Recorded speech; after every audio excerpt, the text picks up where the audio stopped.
உங்கள் அம்மாவுக்கு 45லேருந்து 50 வயசு ஆகுதா? அப்போ இந்த வீடியோ உங்களுக்கு தான். பேனிக் அட்டாக் பற்றி நான் ஒரு வீடியோ போட்டிருக்கும் போது நிறைய பேர் டவுட்ஸ் கேட்டிருந்தாங்க. மெனோபாஸ் வந்ததுக்கப்புறம் இந்த மாதிரி பேனிக் அட்டாக் வருமா டாக்டர் அப்படின்னு. ரொம்பவே கரெக்ட். முக்கியமான விஷயம், நம்மள யாருமே இதை பற்றி எவ்வளோ பேசுனது கிடையாது. இன்றைக்கி நம்ம பேசியே ஆகணும். பெண்களுடைய வாழ்க்கையில் 2 முக்கியமான நிகழ்வுகள். ஒன்று at the time of puberty, ரெண்டாவது அந்த மெனோபாஸ் அப்படின்னு சொல்லக்கூடிய மாதவிடாய் நிற்கிற தருணம். இந்த சம்பவங்கள் நடக்கும் பொழுதும் அவங்க உடம்புல ஹார்மோன் மாற்றங்கள் அதிகமாக ஏற்படுது. உங்களோட ரீப்ரொடக்டிவ் ஏஜ் குரூப்ல ஃபுல்லா ஈஸ்ட்ரோடயால் E2 அப்படிங்கிற ஹார்மோன் வந்து டாமினெண்டா இருக்கும். மெனோபாஸ் நடந்ததுக்கு அப்புறம் அந்த ஈஸ்ட்ரோடயால் E2க்கு பதிலாக ஈஸ்ட்ரான் E1 மாறிடும். ஆண்களுக்கும் இதே மாதிரி ஆண்ட்ரோபாஸ் நடக்கும். ஆனால் அது கிராஜுவலா ஸ்லோ அண்ட் ஸ்டெடியாக நடக்கும். ஆனால் மெனோபாஸ் சடன் நடந்துடும். மெனோபாஸ் டைம்ல ஹார்மோன் மாற்றத்தினால இவ்வளோ நாளாக உங்களுக்கு பக்கபலமாக இருந்த ஈஸ்ட்ரோடயால் சடனாக மாறினதுனால இனம் புரியாத படபடப்பு, பயம், பதட்டம், இரவு நேரத்தில் வந்து மூச்சு திணறல், இந்த மாதிரி பேனிக் அட்டாக்கான எல்லா சிம்டம்ஸும் உங்களுக்கு ஏற்படும். இதெல்லாம் மன ரீதியான பாதிப்புகள்.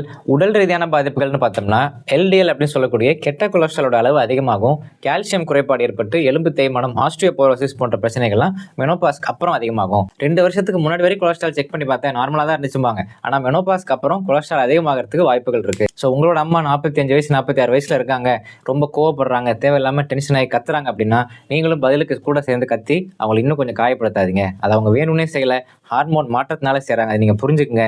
படபடப்பு அதிகமாக இருக்குது, பதட்டம் அதிகமாக இருக்குது அப்படின்னா லிப்பிட் ப்ரொஃபைல் செக் பண்ணி பாருங்கள். நெஞ்சு வலிக்கிற மாதிரி இருக்குது அப்படின்னா உனக்கு இதே வேலையாக போச்சு போ அப்படின்னு நினைக்காதீங்க. பக்கத்தில் இருக்க டாக்டர்கிட்ட அழைச்சிட்டு போய் ஒரு ECG எடுத்து பாருங்கள். இந்த ஹார்மோன் மாற்றத்துக்குமே ஹார்மோன் ரீப்ளேஸ்மெண்ட் தெரப்பிலாம் இருக்குது. அது மகளிர் நல்ல சிறப்பு மருத்துவரை பார்த்தீங்கன்னா அவங்க கைட் பண்ணுவாங்க. எப்படி நம்மலாம் சப்ளிமெண்ட்ஸ் எடுத்துக்கிறோம், மீன் மாத்திரை எடுத்துக்கிறோம், வைட்டமின் D எடுத்துக்கிறோம், அதே மாதிரி போஸ்ட் மெனோபாஸ்லுக்குன்னே ஒரு சில சப்ளிமெண்ட்ஸ் இருக்குது. அதான் ஐசோஃப்ளேவான்ஸ் அப்படின்னு சொல்லுவோம். அதெல்லாம் உங்களுடைய ஹார்மோன் மாற்றத்தை கொஞ்சம் சீராக வைக்கிறதுக்கு உதவி செய்யும். மூட் ஸ்விங் ஆகாமல் அவங்கள ஹெல்ப் பண்ணும். ஸோ இந்த வீடியோவோட டேக் ஹோம் மெசேஜ், மெனோபாஸ் டைம்லையும் பெண்களுக்கு இனம் புரியாத பதட்டம், பயம், பேனிக் அட்டாக் மாதிரியே இருக்கும். கூட இருக்கிறவங்க அவங்களுக்கு அன்பா, ஆறுதலா, உறுதுணையாக இருக்கணும். அதுதான் இந்த வீடியோ மூலிமா நான் எல்லா பசங்கள்கிட்டையும் கேட்டுக்கிறேன்.